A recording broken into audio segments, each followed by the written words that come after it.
جب انسان پیدا ہوتا ہے تو ہمیں اس بات کو تسلیم کر لینا چاہیے اس سے غلطیاں بھی ہوں گی، اسی غلطیوں کو سیکھ کر اس نے ایک دن ایک کامیاب انسان بننا ہے۔ ہمارے گھروں میں تقریباً 99.9% بچے غلطیاں کرتے ہیں، کیونکہ بچے کی فطرت میں غلطی کرنا ہے، کیونکہ وہ غلطی کر کے ہی سیکھتا ہے۔ تو اس لیے اگر والدین اس کی اس بات کو سمجھ جائیں تو بچوں کے اندر احساس کمتری پیدا ہونا کم ہو جائے۔ بچے نے تو غلطی کرنی ہے کیونکہ بچے کی فطرت میں غلطی کرنا ہے۔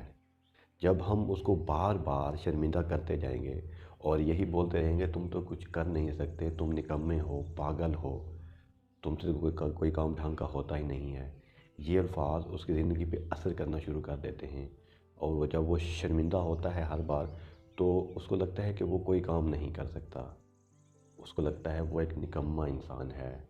اس کے اندر سے اعتماد ختم ہونا شروع ہو جاتا ہے۔ جب وہ پریکٹیکل لائف میں آتا ہے، وہی اعتماد جو بچپن میں اس کا ختم ہو گیا تھا اس کو کوئی کام کرنے نہیں دیتا۔ جب وہ کوئی نیا کام کرنا شروع کرتا ہے یا کرنے کا سوچتا ہے تو بچپن میں جو اس کے مائنڈ میں اس کی برین واشنگ ہو چکی تھی کہ تم نکمے ہو، تم نکٹھو ہو، تم کوئی کام نہیں کر سکتے، وہ اس کے سامنے آتی ہیں